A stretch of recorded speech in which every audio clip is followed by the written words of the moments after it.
Kesimpulan dan refleksi pemikiran Ki Hajar Dewantara, Modul 1.1 A9. Koneksi antar materi, kesimpulan dan refleksi pemikiran Ki Hajar Dewantara, oleh Indah Valianti SPD. Salam dan bahagia.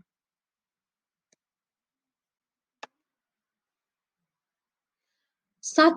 Apa yang saya percaya tentang murid dan pembelajaran di kelas sebelum saya mempelajari modul 1.1? Setelah mempelajari modul 1.1, pemikiran atau perilaku saya mengalami perubahan dan menyadari bahwa selama ini sebagai pendidik selalu menuntun siswa untuk bisa mendengarkan dan melakukan apa yang saya berikan kepada murid tersebut. Misalnya, dengan memberikan tugas harus tepat waktu tanpa mendampingi secara langsung, apalagi kondisi saat ini belajar secara daring. Untuk tugas yang saya minta, murid harus mengumpulkan tepat waktu, tetapi kadang saya tidak memahami kondisi siswa saat itu.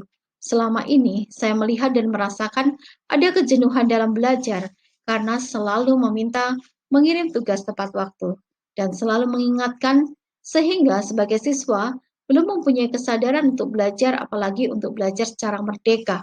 Pemikiran menurut Ki Hajar Dewantara tentang pendidikan bisa membantu saya dalam mewujudkan merdeka belajar.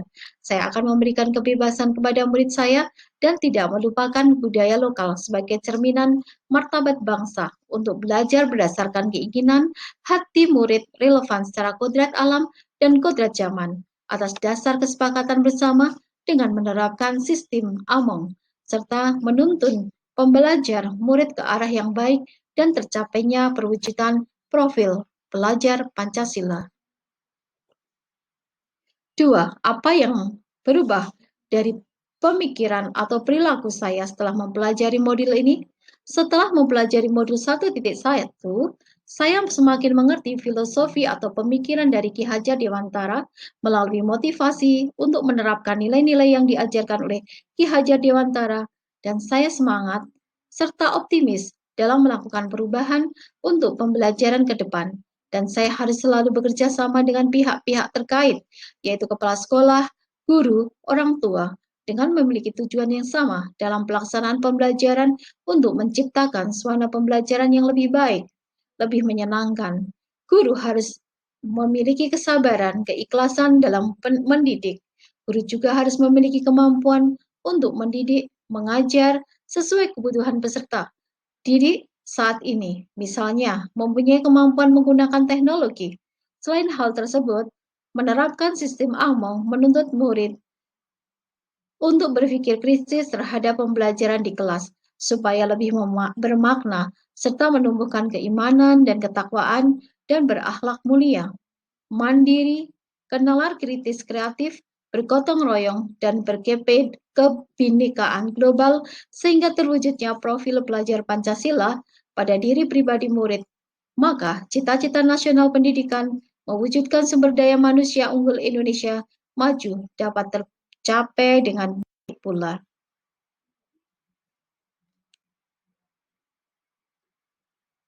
Tiga, apa yang bisa segera saya terapkan lebih baik agar kelas saya mencerminkan pemikiran Ki Hajar Dewantara? Saya harus menerapkan filosofi-filosofi dari Ki Hajar Dewantara. Ingarso Sung Tulodo. Sebagai guru, saya harus memberi contoh dalam arti terlebih dahulu saya harus memperbaiki tingkah laku agar menjadi contoh yang baik buat peserta didik. Ing Madyo Mangun Karso, di tengah, sebagai guru harus menciptakan semangat kepada peserta didik. Tutwuri Handayani, sebagai guru, dari belakang harus memberi dorongan, artinya segera seorang pendidik harus selalu memberikan dorongan, motivasi kepada peserta didik. Menjadi guru seperti petani, selalu merawat, selalu memupuk, selalu memelihara, sehingga menghasilkan sebuah buah yang baik.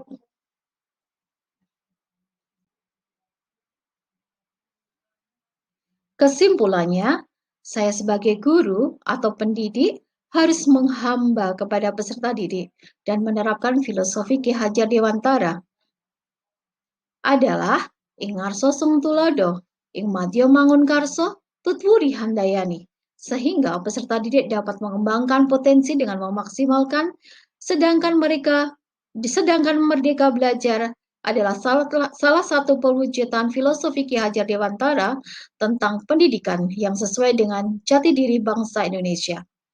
Satu, pendidikan itu menuntun dan pendidik harus bisa mengembangkan minat dan bakat anak sesuai kodrat anak.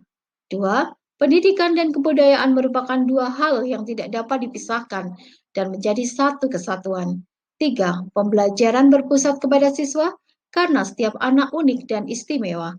Empat, dunia anak adalah dunia bermain, sehingga pembelajaran harus menyenangkan dan memerdekakan anak. Lima, pendidikan sebagai pamong mampu memposisikan diri sebagai orang tua kandung murid, pendidik dan murid ibarat keluarga. Demikian, terima kasih atas kesempatan yang diberikan kepada saya. Salam guru penggerak. Salam bahagia.